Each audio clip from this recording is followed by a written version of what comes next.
we sing and pray about being near the throne of Yah, looking on his face, hearing his voice, feeling his touch, passionately offering to him these intimate words, do we even really know what we're saying?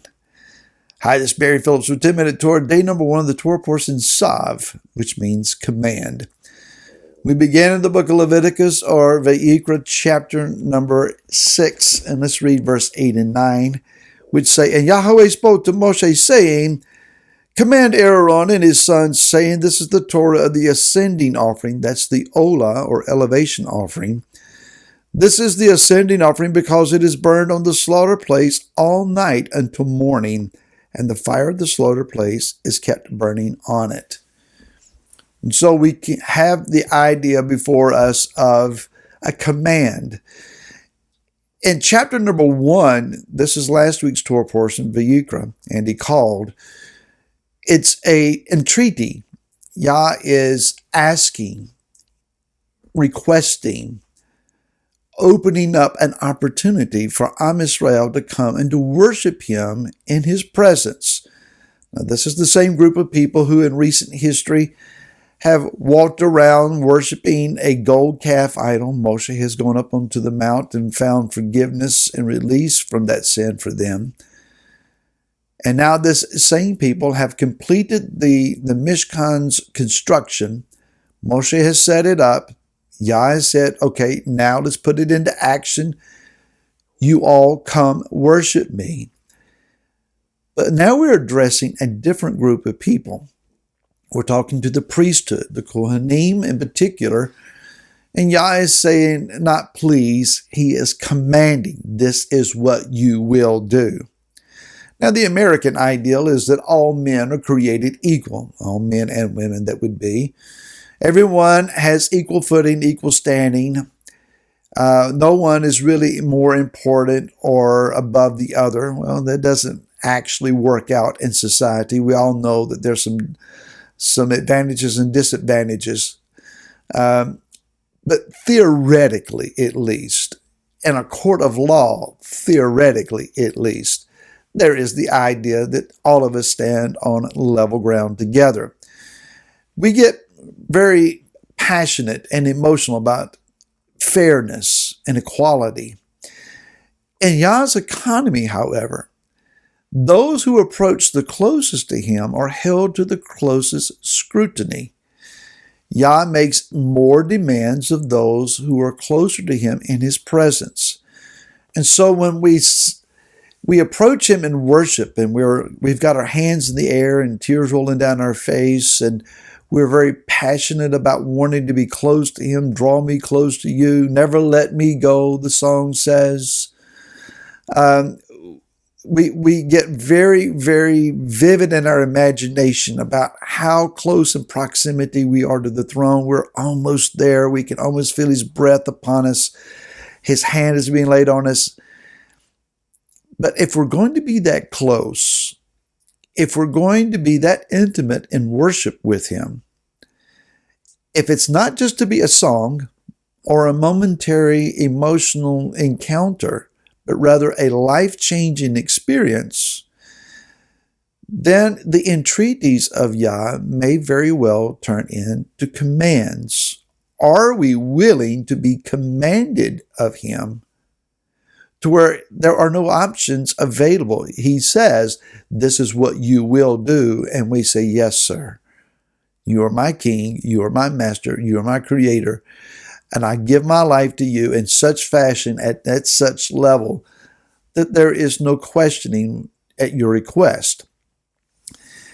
Back in the book of Shemot, or Exodus, chapter number 28, and verse number 1, Moses instructed, And you bring near Aaron your brother and his sons with him from among the children of Israel for serving as priests to me, Aaron, Nadav, and Abihu, Eleazar, and Ithamar, the sons of Aaron.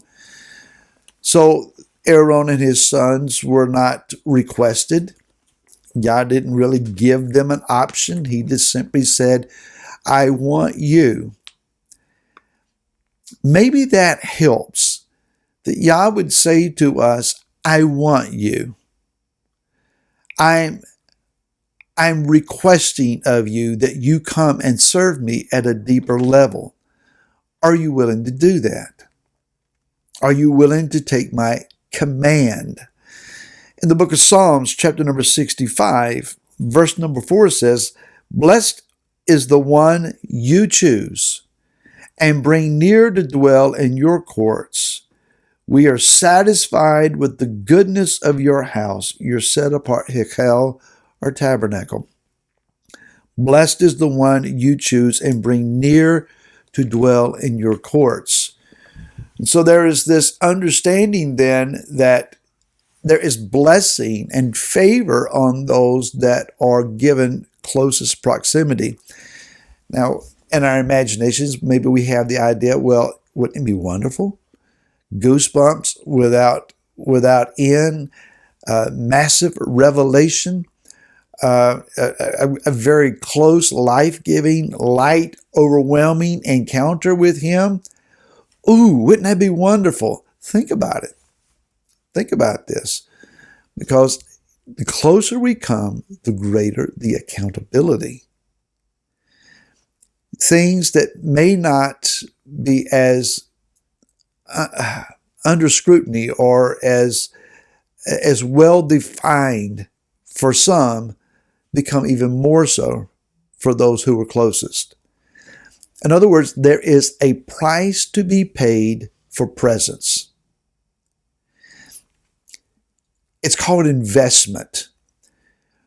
When you consider the relationship you have with your spouse, if you're married, or with the one closest to you, you have this intimate or close or unique relationship with someone because you are willing to invest in that relationship. You are willing to listen to them. You're willing to give them face-to-face time. You're willing to not take everything so personal that you can't continue the conversation. And we all do that. We get angry to a place or offended at a place where we just shut down and walk away. But when it comes to the Most High, shutting down and walking away is not an opportunity here. Because the one that we're claiming intimacy with, He knows all that can be known of us. He knows our thoughts better than we know them ourselves. He knows what we're going to think and say and be and how we're going to feel even before we get there.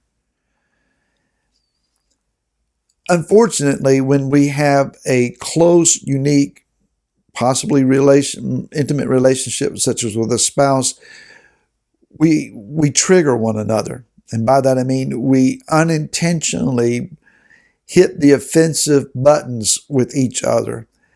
And we respond back in some level of offense. It's not necessarily intentional. Hopefully it's not intentional. But it does affect our relationship. When it comes to the Most High, Yah is not above pushing that button intentionally to allow the offense to come to the surface, not just to have the joy, if you can think of that, the pleasure of triggering someone and watching them respond, but rather that we see and understand what's in there. Again, we're talking about a greater level of accountability. If we're going to claim a spot or a place close to Him, we must be willing then to be refined,